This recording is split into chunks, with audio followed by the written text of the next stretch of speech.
We would like to welcome Dr. English to Florence. He's had a busy day. Thank you for coming, his family. And we've run all day long. I'm a little tired, and nobody asked me a single question today, so I know you are.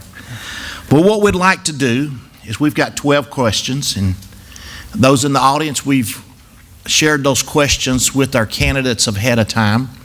We're going to go down the line and ask those questions, get some feedback from you. But before we begin that, would you take just a few minutes and share with us who you are and what has brought you to this place to sit in the hot box today for Superintendent of the Florence City Schools?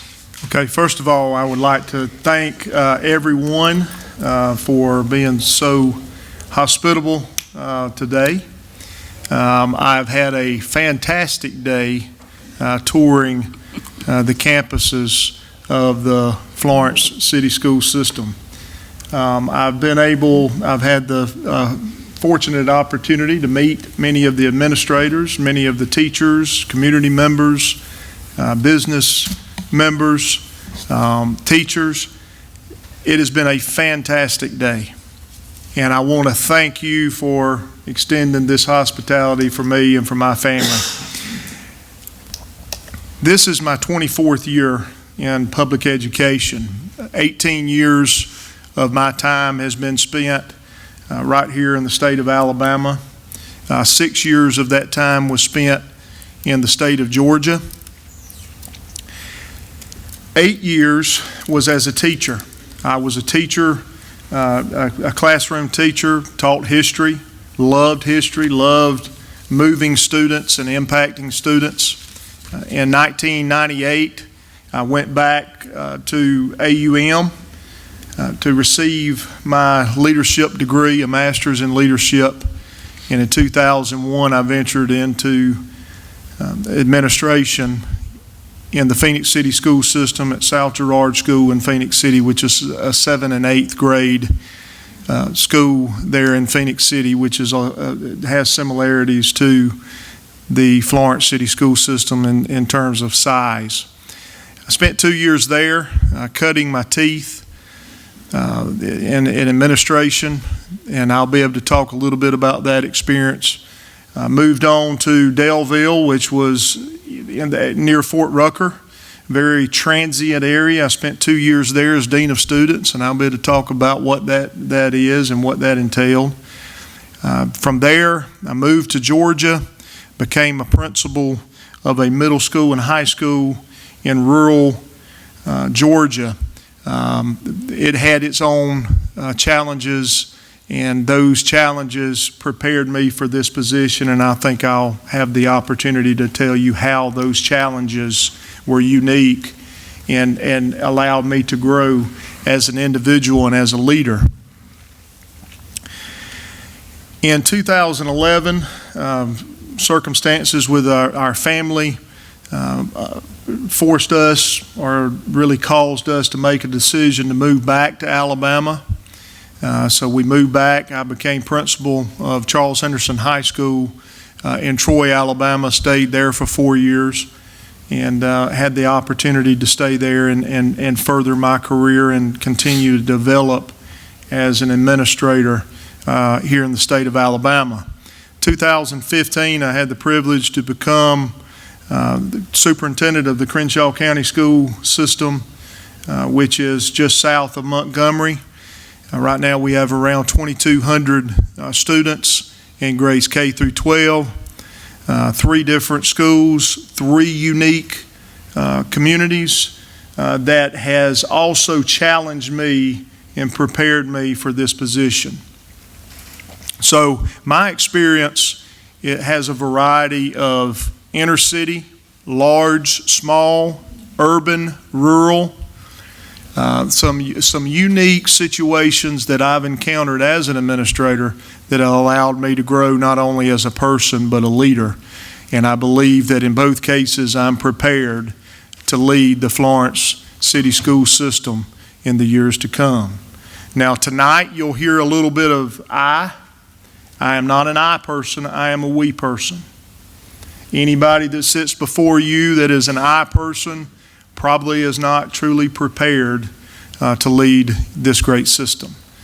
But tonight you'll hear a few ayes and you'll hear a few we's, but if I'm the person for this position, you'll hear that turn into we, because that is where our strength lies, is in unison, relying on each other to make the decisions that are in the best interest of our students here. I do want to recognize three individuals that mean the world to me, and I appreciate them being here, and that's my wife, Sunshine, and my daughters, Macy and Abby, and I do thank them for being here tonight because this will be a family move to Florence, and if you get one of us, you get all of us. So thank you for coming, and at this time, I'm ready. So.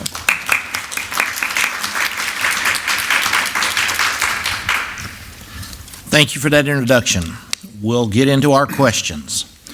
What are the three most important roles of the superintendent? I think the first important role is that I have to be seen as the instructional leader and organizational leader of this school system. And that's not only in word, but that's in action.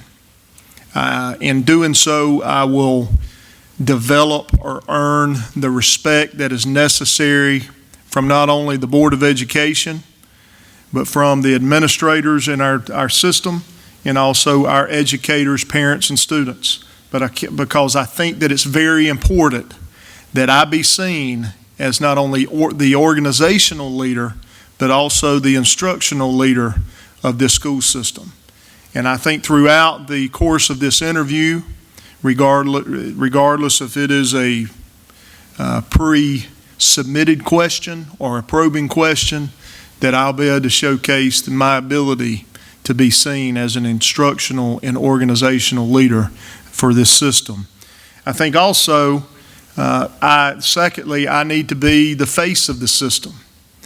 And that means that as I travel the state in the School Superintendents Association that meets in Montgomery and Florence and Gulf Shores and various places, that I need to be the standard bearer, that I need to be that person that people look up to and say, that is the superintendent of the Florence City School System. That is a huge honor, and even to be considered, I'm humbled. But I think I would have to be that standard bearer in the face of our system, so I think that is very important. And as I spoke with many of our teachers today and administrators, I feel like I would need to be a resource for the educators in this system, whether it is legal, whether it is instructional, whether it is curriculum, whether it is finance, with working closely with Ms. Wallace as the CSFO. I feel like I have those experiences that will be valuable for this system to be able to be a resource. I have had experience, and one of the things that I did not mention today is I was an adjunct teacher at Troy University, Dothan, in which I taught law, school law, and also communication and problem solving at the master's level. So in doing so, that continued to develop me as a leader, as an administrator, and as a person.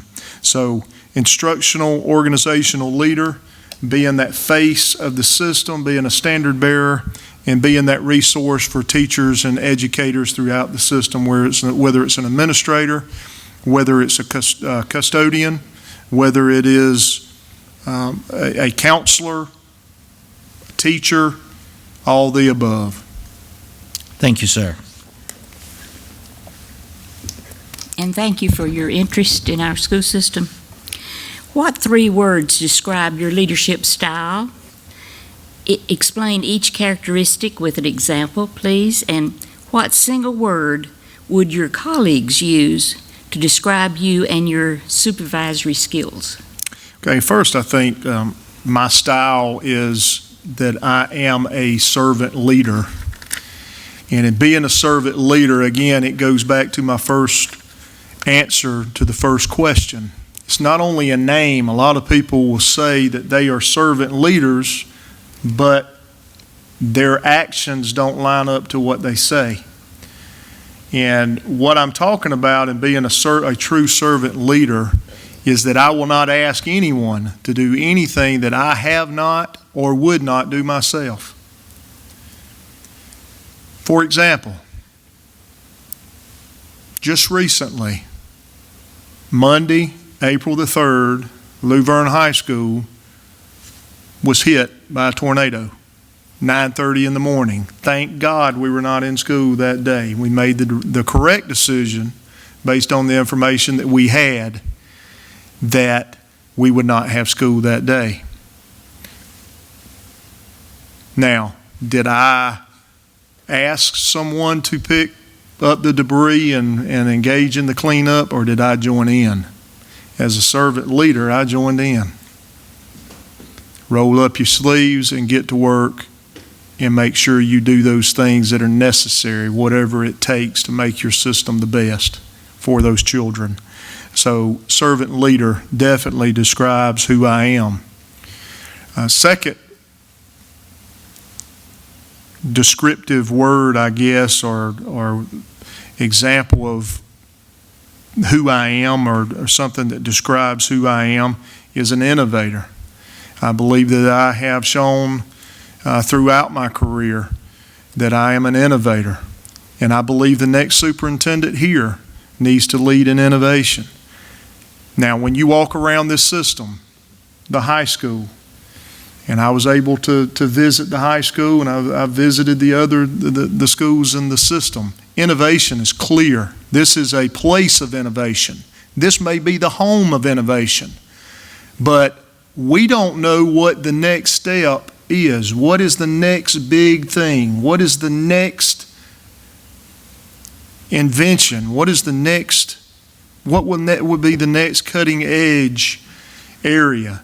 So it's going to be important that the next person that is superintendent is an innovator. So I feel like I am an innovator, whether it's flexible scheduling, ways to reach students, academic audits, utilization of virtual schools and creative curriculum. We had something called school-wide intervention for student success. Not all students learn the same. So opportunities for students to show mastery in content where maybe they're not a good test taker. So innovation, being able to see areas of focus, being able to see areas that need being addressed and addressing those areas. Last but certainly not least, I feel like I'm a transformational leader. I feel like I've demonstrated during my time as principal and as superintendent in this short time that I am a transformational leader, transforming systems and schools to where they need to be in the 21st century. At ECI in Georgia as principal, 2005 to 2011, hardest thing that I ever did, and I've shared this today.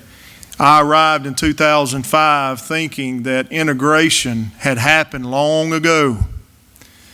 And in 2005, I arrived and saw that there was no school prom because the principal that had been there for so long had decided he would not address the issue in the 70s. So here we were in 2005, and they had a white prom and a black prom. They had no prom because they refused to address this issue. So what did I do? Now, I had big dreams, big aspirations, and we still addressed those areas. But immediately, the number one thing became, we're going to have a prom. Why? A transformational leader sees something that needs to be changed, and he changes it because it is the right thing to do. So I pledge to you that no matter what it is, whatever we face together, I will pledge to you that we will change things that need to be changed for the sake of being right. Now, was it challenging? Yes. Had an animal thrown on our porch to drive us out of town. So it doesn't get much worse than that, and I won't go into the details of the animal, okay? but it was definitely a trying time. But that's an example of transformational leadership.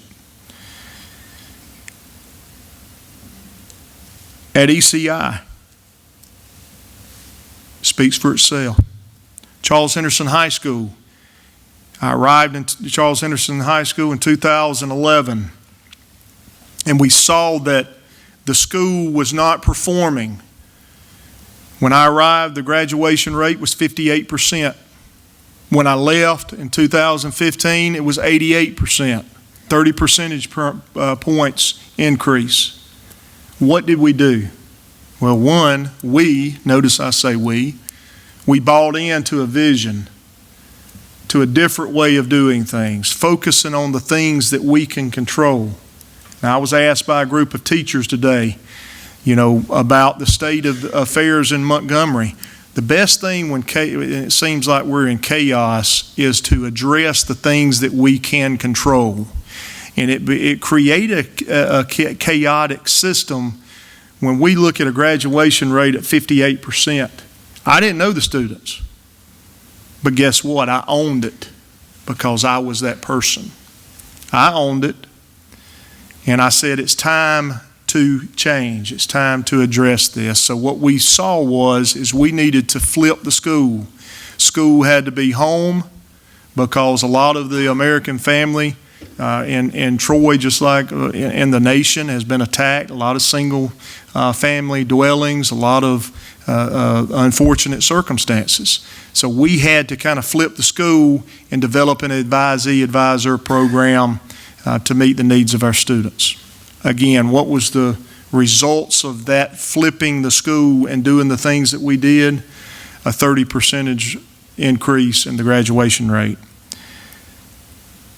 In Crenshaw County, I arrived in 2015, and I'm currently the superintendent in Crenshaw County and very honored to be superintendent there.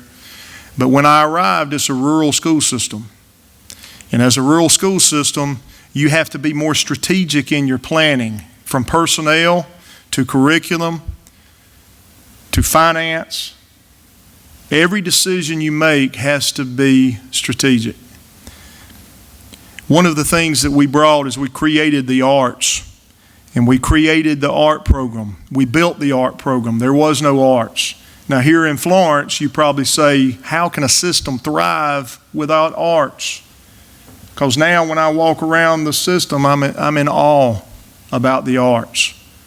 Don't take that for granted, because right now there are systems around the state that do not have arts. There are systems around the state that have very few career tech opportunities. But school superintendents that are from those areas learn leadership skills that sometimes larger systems they don't have. So I know that I'm prepared for this position. We went in, we created a theater program in one school. We created an art program in another school and a chorus program in another. This year we added theater and art at two other schools through the instructional or the adjunct teachers that through the state. So we've been able to add, and we're continuing to add. We've added AP programs. We've done this in the course of a year and a half by working together and trying to solve problems. So I feel like, and I know I spent a lot of time on transformational leadership, because it's going to be critical that whoever you hire as superintendent is a transformational leader to move forward into the next 10 years in this system, to lead, because whoever is a transformational leader, whoever is an innovator, whoever is a servant leader is going to be prepared to lead this system. The one thing that I think describes me best is an innovator. And I'm prepared to lead this system in innovation. I want to follow up on one of the points you made under the transformational leader. I know when you came in, you were very targeted to change what needed to be changed. was change for change's sake, just to change something, or was it real pointed to solve a problem? As a transformational leader, there's two types of change. There's change that is necessary immediately, such as no prom for the sake of race. That's a no-brainer for a transformational leader. Now, someone that's not a transformational leader would say, I'm not touching that. I'm not going to do that because the ramifications against my family, the ramifications from the community or whatever. But that change was necessary, and that there was now we didn't have a prom the next year. We had to take steps, but our goal was a prom. So from 2005 to 2008, we took those steps necessary to have our first prom, and today there is a prom there today. There is no black prom, there is no white prom, there is one prom. Well, the second type of change is that change that you have to come in and identify through assessment and observation and dialogue with the educators in the system. And I feel that's what the change will be. That's the type of change that me as a transformational leader will take here in the system. Because when you see it right now, when I've been around the system today, there are no glaring areas that need to be changed. But still, you're getting a transformational leader. And I think that's what you want, and I think that's what you need. Because right now, I don't see any glaring areas of focus. However, based on my experience, based on my background, I think I have the tools to have that collaborative team that is already here to be able to come together and solve problems that arise, even in a fantastic system. Thank you. Please get some water if you need it. Okay. Florence City Schools represents a very rich, real-world diversity of students and faculty. How do you believe this impacts student achievement and the student learning environment? I think within the diversity of the system lies our strength. Our schools should be a reflection of our community. And this is one of the reasons that I was so impressed today when I walked around the school at Florence High School and visiting the broadcast area and visiting the songwriting, the amazing equipment and amazing departments, the theater, the theatrical components, the drama, again, is just amazing.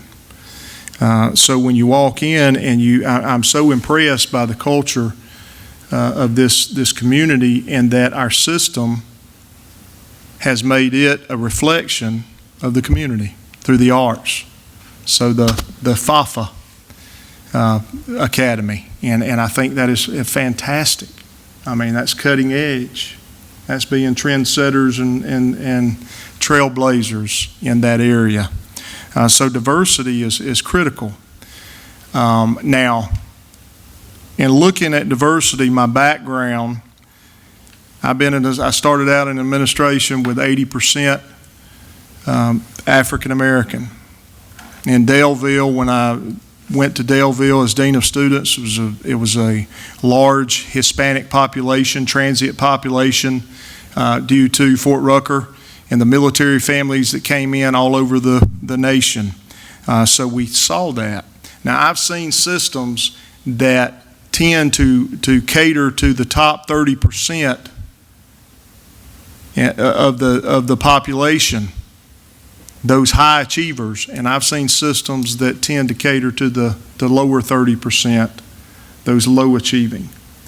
Well, neither is the great approach. The right approach is to make sure that you have something in place, a curriculum, a an organizational goal that targets each student, all right, to celebrate all diversity.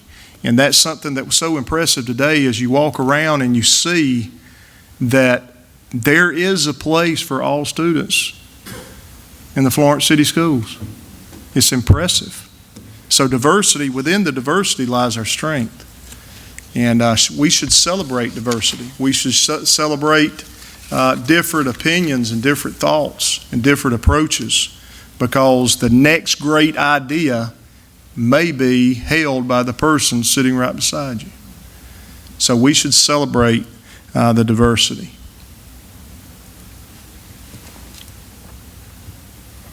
Thank you. Okay, I didn't know if anybody had a follow-up question. Dr. English, it's my turn. Okay. What is one experience from each role of your educational career that has helped prepare you to become the superintendent of Florence City Schools? And what has your most outstanding contribution? What has been your most outstanding contribution to education?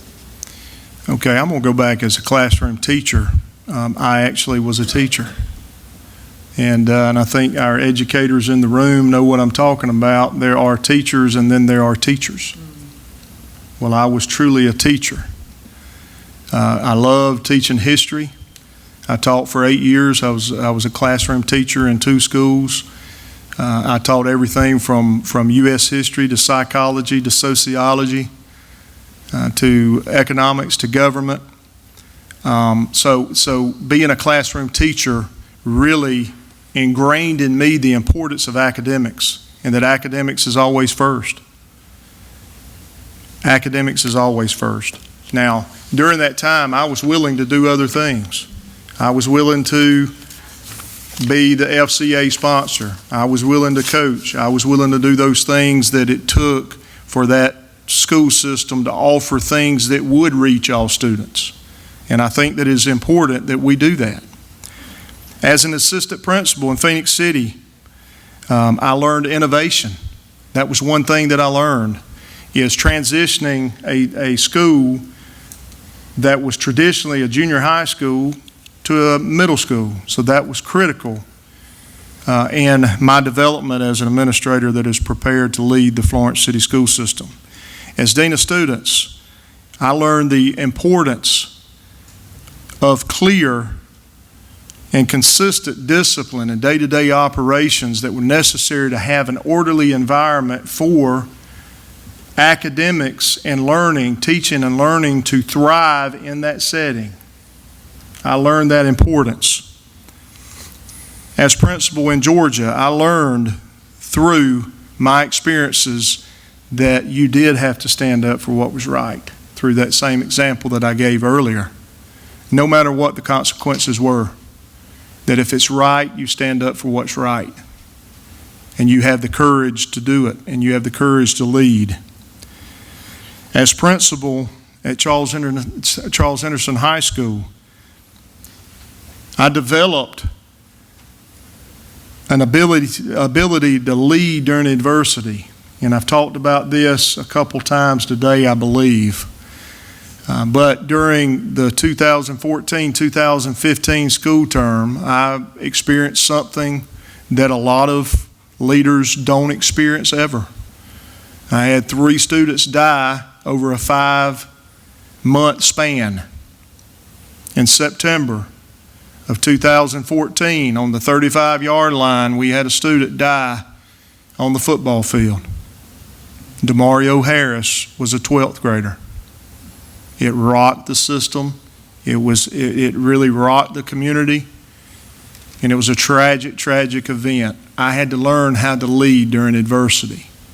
We felt like we started to get ourselves back on track. But in January of 2015, a junior, Crystal Ross, committed suicide.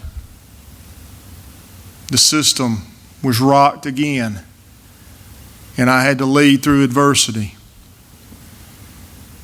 In February of 2015, Deja, 10th grader, died in a car accident. So in a course of 5 months, I had to learn what leadership during times of adversity really means. We had to see what a mass grief counseling plan really meant. And it's like I said today, unfortunately, we have a really good mass grief counseling plan because we had to activate that plan. So during that time, that was probably the toughest year that I had in 24 years. In Crenshaw County, again, I've had to learn the importance of being a strategic leader to make strategic decisions that are going to impact everyone in our system. And again, that leadership, that experience in a small system prepares me better today than if I was in a large system, because I have to account for every single decision that is made, that I make, for every dollar that is spent, for every teacher that is hired, for every principal that is given a 3-year contract or asked to stay, for every curriculum decision. I have to make that decision, and that decision is even more magnified because of the lack of resources. So because of that, I feel like my leadership has been sharpened, and it is ready to lead the system. So I think all of those experiences and all of those areas that have created my complete body of work has prepared me for this role.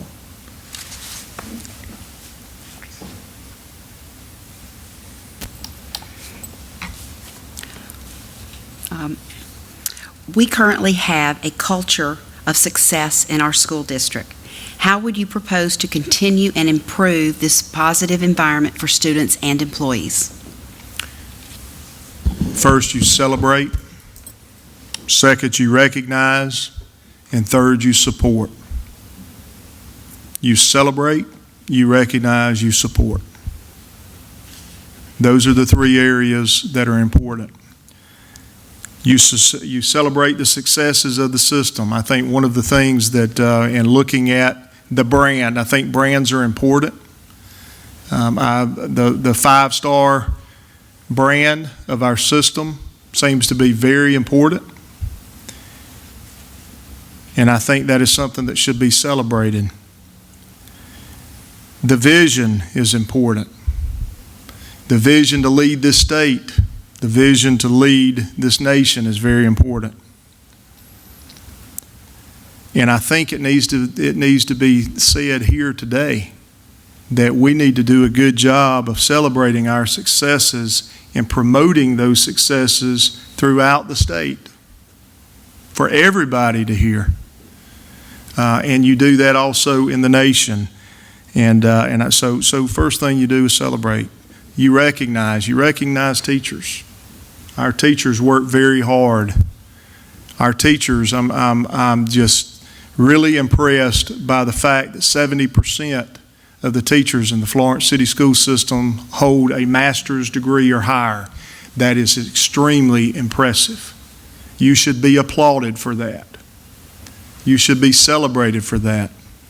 And I know there are reasons, I know there are incentives and everything, but that is quite an accomplishment. So they should be recognized for that. And everyone should be supported. And I think I've answered a couple questions earlier that I want to be that resource. I want to be that resource for our teachers, for our administrators, for everyone in the Florence City School System to show that support that they need. So celebrate, recognize, and support.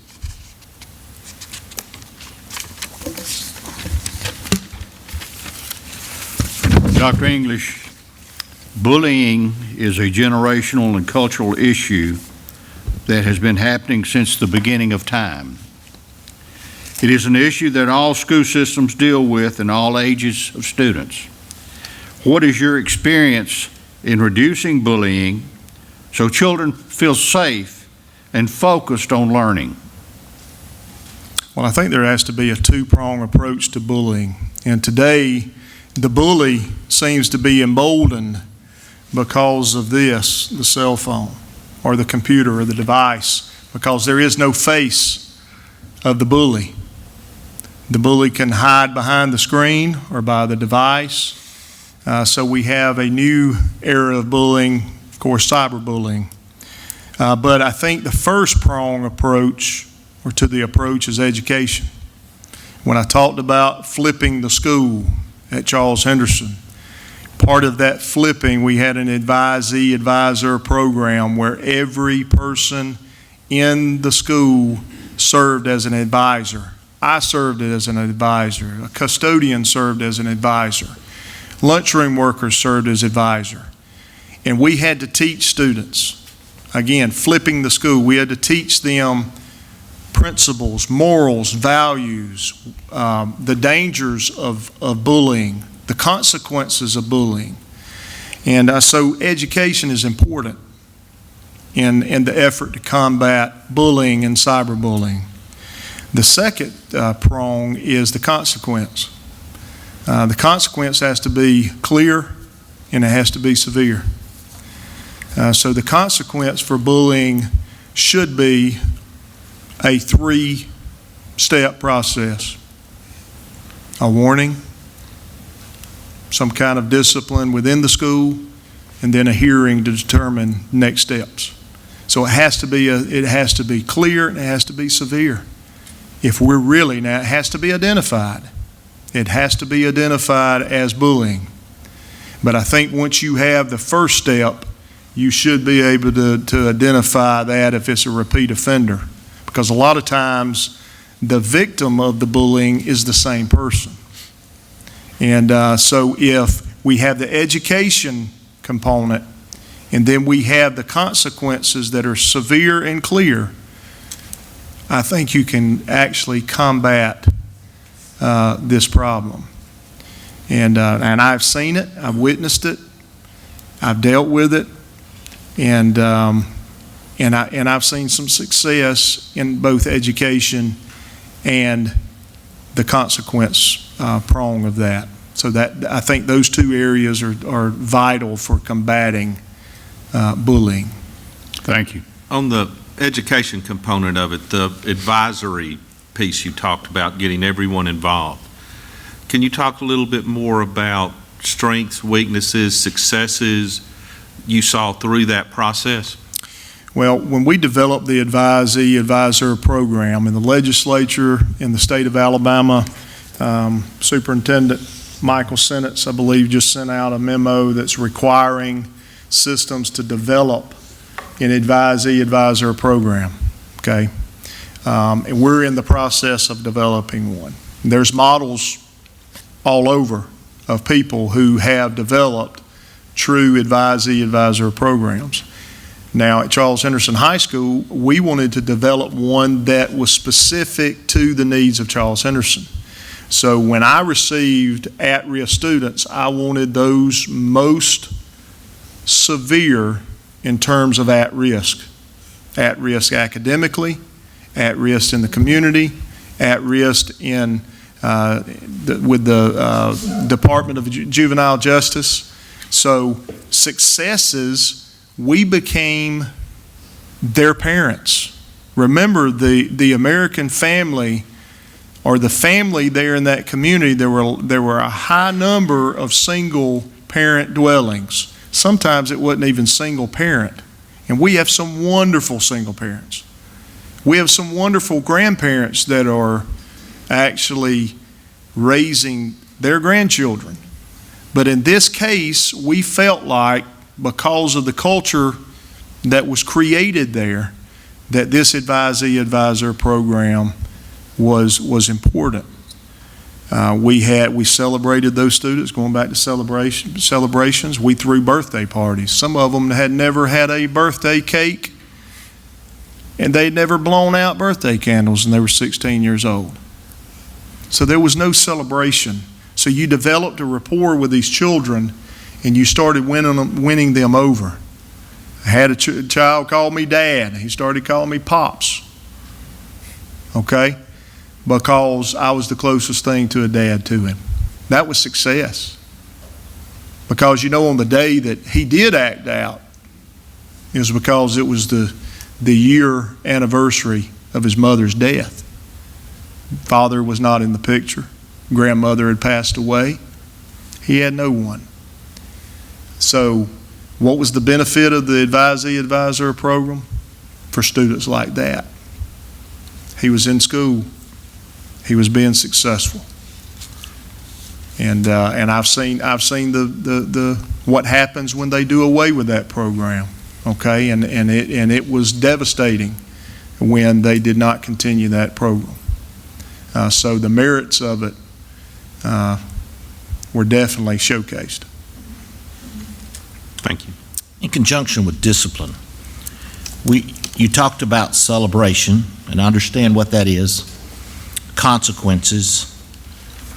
What, in your opinion, would be extreme discipline when we have a student that nothing we've tried really works? And we come back to the same point time after time. What do you do in a case like that where we're not getting our point across? Well, first, it depends on the infraction and the level of the infraction. I think every infraction, whether it is a level 1, 2, 3, intermediate, medium, high, however it's worded in the Florence City School System, whether it's minimal, medium, terminal, I mean, you know what I'm saying. So those levels of discipline, it's very important to determine what that is. But if you're trying the same approach and you're not getting through them, then you need to identify a different approach. You need to look at the consequences that you have available. One of the things that we had to do is implement Saturday school. And I know there's Saturday school here for attendance, but we had to implement Saturday school. We had to implement detention. We had to implement all kinds of different things. So you got to make sure that you have enough consequences that fit those infractions. But it's like we said today too, and I think it all is important. If you establish a rapport with a child, discipline is going to be easy. If you establish rapport with a child, discipline will be easy. If you don't establish rapport with a child, discipline will be hard. But the consequences may be the same, and I've said this before. When I was principal at Charles Henderson, the way I dealt with children, sometimes at the end of the year, the numbers of students in alternative school were probably the same as a principal that may have been my predecessor, and he may have handled it in a different way. But the results were the same. But the way I approached that student was totally different. And so I think we have to educate. I think we have to make sure the education piece is in there. But the consequences have to be clear. Now, I don't want to say, Mr. Griffin, that it's not important to be, like I said, consequences clear and severe. When I say severe, I'm saying there does reach a point, such as bullying, where you have to send that message to protect the victim. And I think that's critical. I think it's also important that we support teachers that are asking for that support in our schools, that when students, when they've reached that threshold that we need a different, setting, that we need to have that available as well. But the idea that you're teaching through the discipline is important. Now, your question asked about extreme discipline, and maybe I need a clarification on the extreme part of that question. But, I think as long as I think as long as the discipline has a means to the end in mind, so to speak, where you have a goal in mind for that student to be rehabilitated, if it's not that terminal offense, I think we need to try it. I got my answer with Saturday school and detention, different degrees. Right. That's what I was looking for. Okay. One more question relating to discipline is, in your system currently, can a child and their parent appeal a discipline at the school level to the central office? At the school level, no. So they can't. Well, I mean, they can if they can definitely call me. I have an open door policy. No, that's not a call, that's an Yeah. appeal where you could possibly overturn the principal's discipline. Is there an official policy where they can appeal the principal's decision to me? Yes, sir. Not that I'm aware of. Okay. Is there a situation? And that's a board situation, Right, really. but is there a situation where I will override a principal? 99.9% of the time, no. But it's like I said today, as the superintendent of schools, we're not a pyramid organization. I want ideas, support, recognition, celebration, everything flowing back and forth. But from time to time, I've got to make a decision, such as principal makes the decision, and I'm throwing this as just a hypothetical, that they're going to punish someone, and I did have this not as superintendent, but this scenario arise. You're going to punish someone for not being able to pay a fee. And they were going to suspend a child for not being able to pay a fine or a fee for a class or whatever, and they had put them on. No, we're not going to do that. And I know that sounds far-fetched, that we're going to suspend somebody for not being able to pay a fee or a fine because of their socioeconomic status. So yes, there are times that I'm going to step in and say no. And that I know we're seeing the head shake and everything. But those are, see what I'm saying? That's why you say 99.9%, because there are times that the superintendent needs to step in and say you need to rethink that. Okay? But really and truly, we don't see that often. Now, as far as appeals from a hearing, yes, they can appeal to the superintendent. So.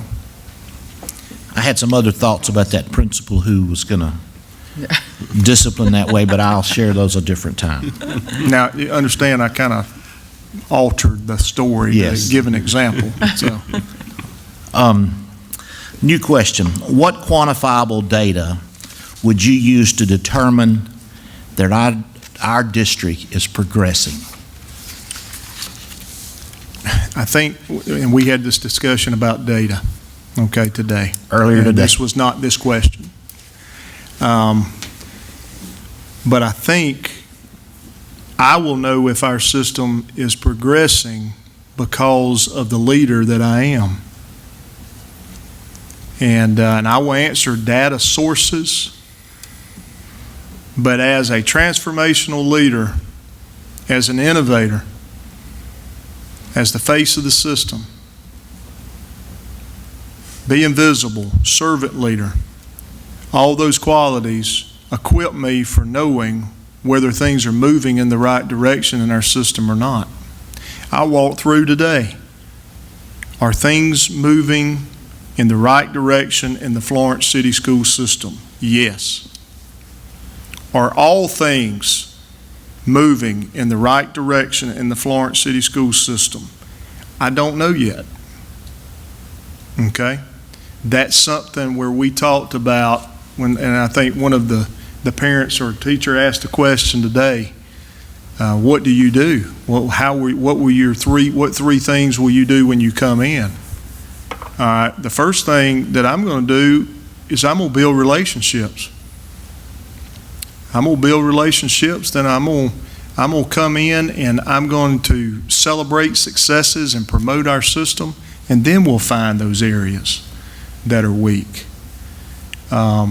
So, you know, I think that it's important that that we come in and work together and collaborate and solve problems in our system. So, anyway, I hope I answered your question. I know I kind of went off in a different direction. Thank you. But anyway. Go ahead, ma'am. This next question is lengthy. Okay. In which of the following areas, in order from most likely to least likely, would you support budget cuts? And then justify the order that you rank them, and explain your knowledge of how the budgeting in these areas work.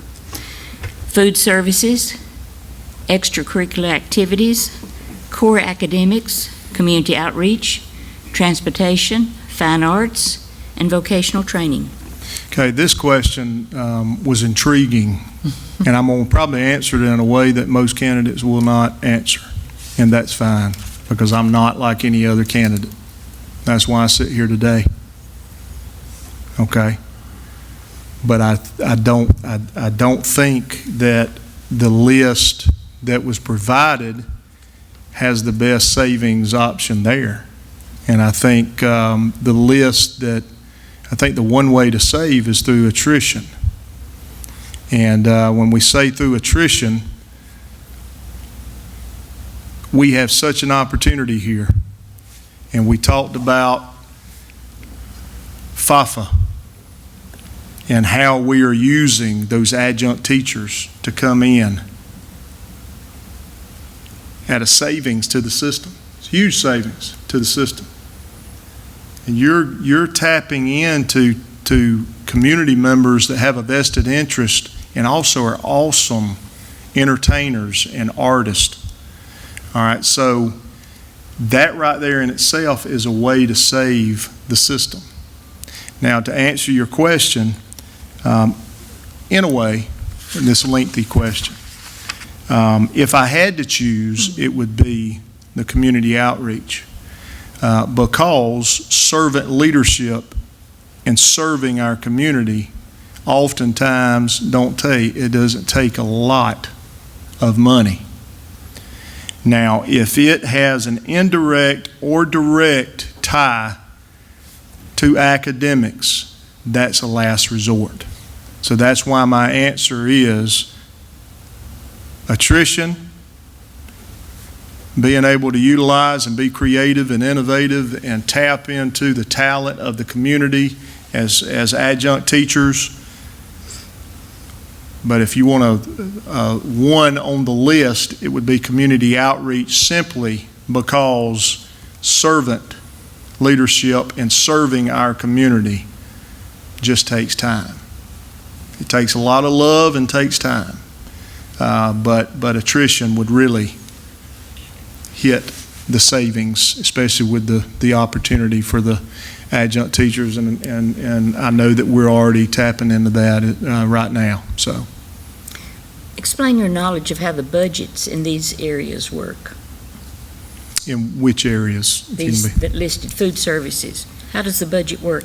Okay, Extracurricular activities, core academics. All right, let me just kind of give you a brief overview of what my knowledge is. You know, one of the things, I have a great relationship with our CSFO, and I would continue to have one with Ms. Wallace and lean on her in the area of finance. But C&P in our system is really a federal program.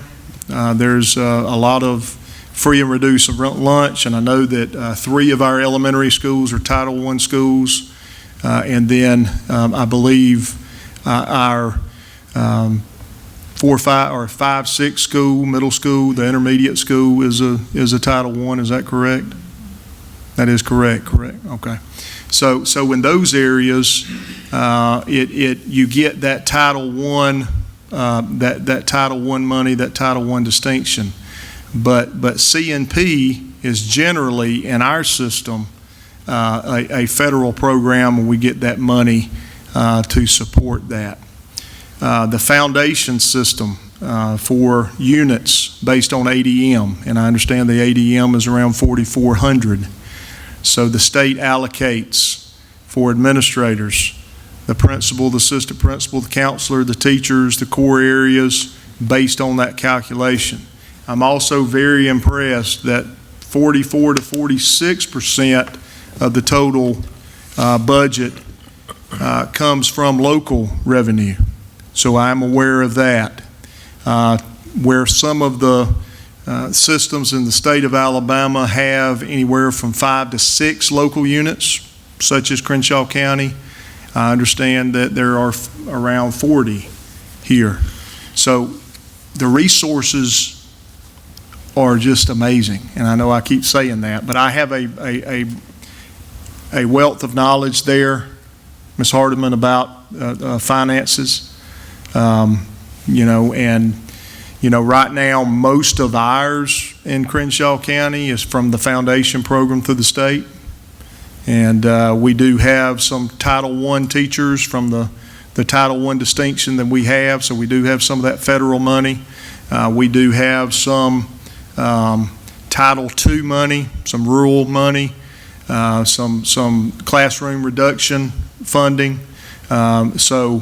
And then there's state funding that we're getting. The legislature has been very generous with the AHEAD Act, with the wired, the AHEAD Act for the infrastructure and being able to upgrade our bandwidth and the infrastructure for our technology. So a lot of different things go into play for financing. Thank you. Thank you. Dr. English, Florence City Schools partners with our local government and with local institutions of higher learning, University of North Alabama, Northwest Shoals Community College. How do you plan to maintain and grow these relationships in your role as superintendent of Florence City Schools? It goes back to relationships. And I feel like I've built relationships today, and I've had a great time today touring these schools and shaking hands and meeting people. It has been a jam-packed day, but it has been a very rewarding day because relationships have begun today. They have been established today. So when dealing with UNA, the community college, the city, the community, I think building relationships, and I've had that experience, and it's kind of ironic that we sit here today in Florence, and we have the unique partnership with UNA and the Florence City School System. There was a similar partnership at Charles Henderson High School with Troy University. So those experiences will serve me well. The similarities are there. Are they exact? Probably not, but that experience will serve me well. Just like what's been going on with UNA and the Florence City Schools and sharing stadiums and building buildings and things like that. Well, guess what? Charles Henderson High School and Troy University shared stadiums. But our issue was going from Pepsi to Coke. And believe it or not, it was a huge issue because Charles Henderson High School wanted to be Pepsi and Troy University wanted to be Coke. Well, we had to buy a tarp. We had to cover the Pepsi wagon. But anyway, and that's just a kind of joke there, but we really did. But the thing is the relationships. I mean, it's all about relationships. And I will be that standard bearer. I will be the face of the system, and I will build relationships. Because without relationships, we're nothing. You can't mend old wounds. You can't develop trust. And I'm that person that can do that. Thank you. Okay, Dr. English, it is vital to be in tune with and receptive to your community. How would you communicate with stakeholder groups and encourage their participation in order to make Florence City Schools our best? Well, first of all, you have to identify who your stakeholders are. Sometimes some stakeholders are forgotten, and that's a travesty in education. So who are our stakeholders? Now, as superintendent, I will work for 6 people.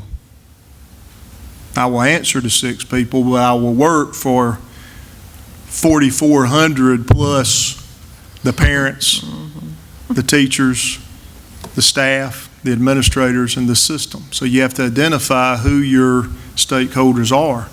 And with identifying that, you develop your groups that you will create, your advisory councils. So one of the things that I would do is develop a council, a parent advisory council. I would develop a community advisory council made up of community members, business organizations, professional leadership teams made up of teachers that represent all of our schools, all 3 elementary schools, our 2 middle schools, the freshman center, and the high school. Meet with them regularly, because building relationships and communication takes meeting, it takes effort. Using multimedia is important, and I was speaking earlier about some of the cutting edge methods of communication. So using every device or cutting edge method of communication that's out there, whether it's Twitter or Facebook or Instagram. Email is archaic.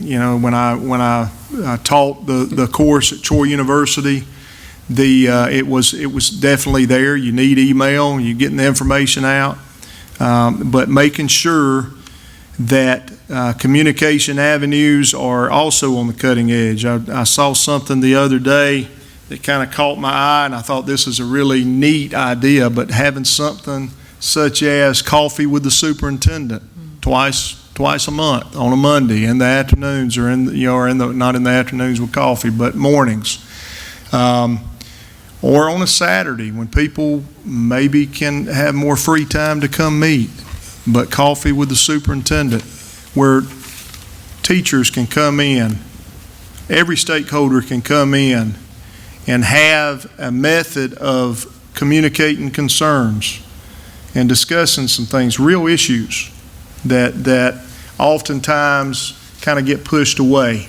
So you have to kind of think outside the box in ways to improve communication, but sometimes just the common sense approach tied to building relationships kind of goes hand in hand. But I hope I answered your question. I know I kind of taught several things about communication, but I think we should always be ready to add to effective ways to communicate, especially with the technology shift that we're in right now. Mm-hmm.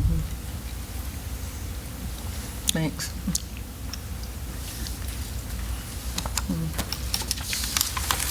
Okay. Dr. English, what are your plans to ensure that academics, the arts, and athletics all function at a high level of achievement simultaneously in order to serve the needs of all students? I think it's important to make sure that all 3 are important. Let first and foremost academics, but all 3 can thrive together.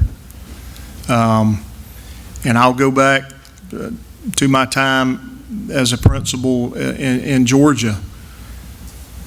During that time, our enrollment grew by 100, and we talk about school choice. I know that is something that's out there now nationally with our president and Secretary DeBoss.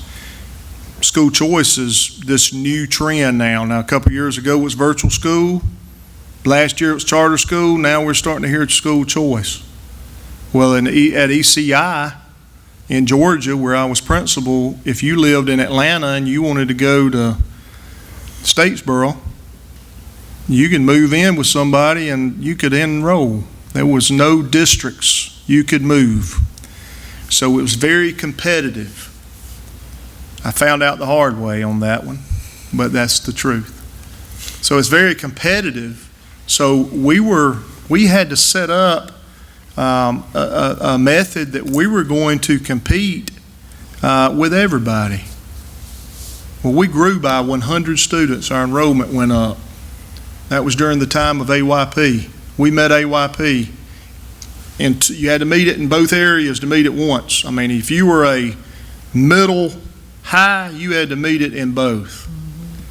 We made AYP consistently. All right, so academically, we were there. As a school system, we were growing. The arts, we were growing. We won a state championship in football. All three worked together. So, but if you ask people at that school, did they feel important? All three felt important. All three areas, leading with academics, was important. When I moved to Charles Henderson as principal, you know what I mentioned about going from 58% to 88% graduation rate. Academics excelled by the time we left. Very important. We had AP English, so we had AP courses. We had dual enrollment opportunities for students through a program called Global Studies, where 10 of our students went to Troy University tuition free. So it was we had so many good things going on. Our ACT scores were at or above the state average at Charles Henderson High School. We won 2 state championships. I had the privilege of not only being a principal, but a father, and attend the John F. Kennedy Center to see my daughter play at the John F. Kennedy Center and finish in the top 3 in the nation in a competition in band. Now, that's impressive. We won 2 state championships in baseball. We excelled. Thespian, our theatrical program, drama program, excelled. And our music department excelled. Crenshaw County, a superintendent. We've added these programs. We're a virtual school. With our virtual school, we're adding AP. Our rigor in the classroom is going up. We're expanding the curriculum, adding opportunities through dual enrollment. So our academics is there. We're excelling in the arts now. 3 of our students actually received scholarships in art, never been taught before. $3,000 renewable scholarships in an art program that had never existed. Now, we can say, well, that's 3 students, but for those 3 students, that's very important. For those 3 families, it's very important. We won a state championship in softball, and we're excelling academically, and we're excelling in the arts. So all 3 can. But you know what's important? It's important that all of us say that they all have their place, and they all can coexist. But you know what? Band is just as important as football. Art is just as important as football. Right. Drama is just as important as football. Broadcasting is just as important as football. So all areas are equally important. And I believe it. I believe it. I'm passionate about it. And that's how I feel. So can they coexist? Absolutely. How do I know? I just told you. I've seen it.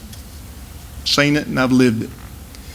And if I'm your superintendent, we'll be committed to making sure that every single person in our system feels that whatever they're involved in is equally as important as whatever else we have going on, whether it's baseball, basketball, football, any athletics, but it's going to be first and foremost our curriculum, our instruction, our academics will be what leads us. But everything it can coexist. Dr. English, what's been your approach when, I always envision those three as a three-legged stool, when one of those legs is short, whether it be the arts, academics, athletics, what's been your approach to make sure that weak area is strengthened? Well, and I hate to go back to a previous question, but again, it was asked today, what are 3 things that I will do as superintendent right off the bat? Building relationships, celebrating successes, and then identifying areas of focus. Now, I understand areas of focus is a nice way to say weakness, okay, and I understand that, but it is, I'm big on words.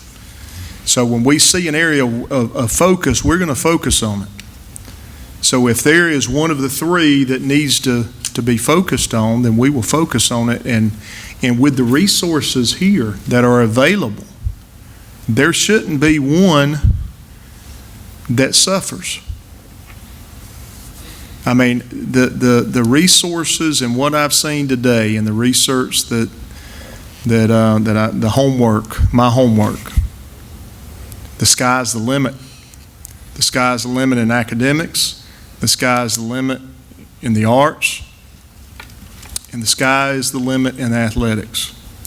But just because we say that doesn't mean we're a proponent of one over the other. So they can coexist, and I would love to be that person to ensure that they do coexist. But to answer your question, if it's an area of focus, then we kind of shore up that area. Because if we want to showcase the Florence City Schools and really hold up to our vision statement of being the best in the state and being the best in the nation, then all 3, we should be able to say all 3 are the best. So if one is weaker, we come together and we address it and try to figure out how we make that the best, because it won't hurt the other. Thank you. Dr. English, first of all, you've made me feel old and hurt my feelings by saying email is archaic. Maybe I need to say it's becoming archaic. My question is our goal to have an open and transparent relationship between the superintendent and the board. How would you ensure that we have that relationship? Well, one goes back to the question of communication. Now, I will say this, and my board currently have a wonderful relationship with my board. And I need to say this in answering this question because I don't know if I'll have the opportunity at another question. I'm not coming to Florence because I'm unhappy. I'm not coming to Florence because of any other reason but this opportunity, because I have a great Board of Education. They have supported me. They're supporting our initiatives. We have had initiatives in a year and a half span that covers K through 2, covers 3rd grade, it covers 9 through 12, and it's about to cover 4 through 8 in year 3. So I have a fantastic board, and I want to make that clear, because this is an opportunity that we feel like this is a fit. I truly feel like it's a fit. And in saying that, I've established a strong relationship with the board that I have now because of transparency. And I can assure you, and I know I have issues that arise. And the first thing I'm going to do is pick up that phone, which is also becoming archaic, form of communication. I'm going to pick up that phone and I'm going to call you. And I'm going to say, Mr. Howard, this is what we have. This is what we have. Ms. Hardiman, Ms. Griffin, Miss Hardeman, Mr. Griffin, been a long day, sorry. Mr. Gelda. Ms. Thank you. Kirkman. Ms. Watson. So my point is, every one of y'all will hear from me on pertinent issues, because you need to, I always have this idea of don't get hit in the face. And I think if you've been an educator, you probably used that line, especially our principals out there, don't let it hit me in the face. I won't let it hit you in the face, okay? And we'll have dialogue, we'll have collaboration, and we'll discuss pertinent issues. So active communication, relationship, building that level of trust. Thank you, sir. Mr. President, I have one more question, please. I know you're a secondary major. What could you tell me as an elementary teacher that would help me understand that you understand and know elementary child growth and development? Okay. Well, I can honestly say during my last 2 years as superintendent that I have been immersed in elementary education, from departmentalization to being self-contained in K2, understanding the core curriculum in reading and math, understanding those programs, and I hate that word, and we're kind of moving away from that word and using the word tool, those tools that are necessary for the development for sound reading in the early grades, to understanding and learning math in the early grades. So I can say that I understand ARI, the Alabama Reading Initiative, and I work closely with members in our area with the Alabama Reading Initiative. I work closely with representatives from AMSTI, the Alabama Math, Science, Technology Initiative. So we work closely with our representatives from AMSTI that really help guide our instruction. I understand that teachers in the elementary grades have a tremendous challenge. I also lean heavily on our elementary teachers to help make decisions that will determine the success of their students. Example, right now, and it was asked today, and I've talked to several of our administrators and parents and community members, and even with some of you board members today, about a transition from departmentalization to self-contained in K through 2. That decision was made easy. Now we were respective of the process to give those teachers. One of our schools decided, like one of our elementary schools here in this system, Florence City School System, made the decision to be self-contained in another grade. Okay? Our teachers came to us.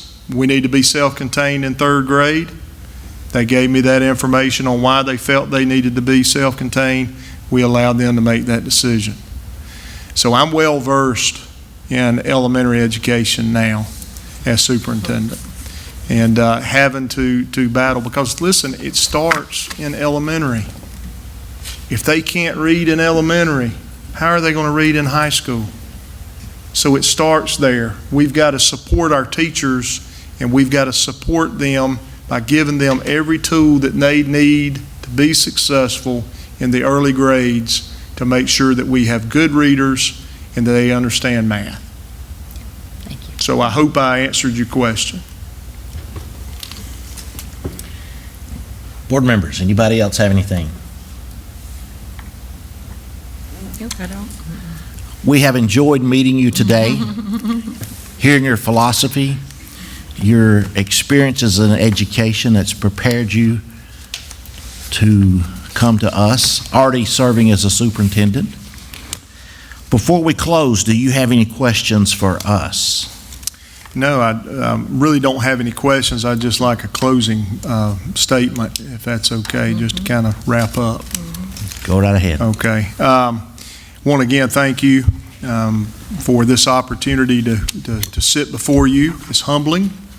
I'm honored to sit here. I know that the 6 of you have a very difficult decision to make in the coming days. And this decision will determine the next steps for the Florence City School System. It has been a long day. It's been a very good day. And it has, the culminating activity of this day has been this interview, and I appreciate this opportunity. But what you get from Dr. Boyd English is somebody that will work hard to accomplish the vision of making our school the best in Alabama and the United States. But not only making it that, because we're already very, very close. I don't know of any, and we had that discussion. I mean, I don't know many school systems that can compare with the resources and the innovation and the creativity and the amazing staff that I've met today. I mean, I'm just amazed. But it's not only about getting there. How are you going to stay there? You're going to have to pick somebody that's willing to be themselves and to be transparent themselves. What you see is what you get. You know, I'm well versed in my experiences in my education to be that man. I hope I have that opportunity. I wish you nothing but the best in making your decision. This has been a great day, and I look forward to hearing from you. So. Thank you. We've enjoyed today. All right, thank you. And to our audience, thank you for taking not just any Friday night, but Good Friday night, and coming and sharing with us tonight. You have as much or more invested than we do. We really do appreciate you being here. And if you have input for us, we're an email away. I'm not going to give you any of these ladies or gentlemen's cell phone numbers, but we encourage you. Speak up, reach out, let us know. Some of you were here last night, and I expect to see you here a couple of times next week. We do appreciate it. So if nothing else, we're dismissed. Have a good rest of the weekend. Thank you, Dr. English. Thank y'all.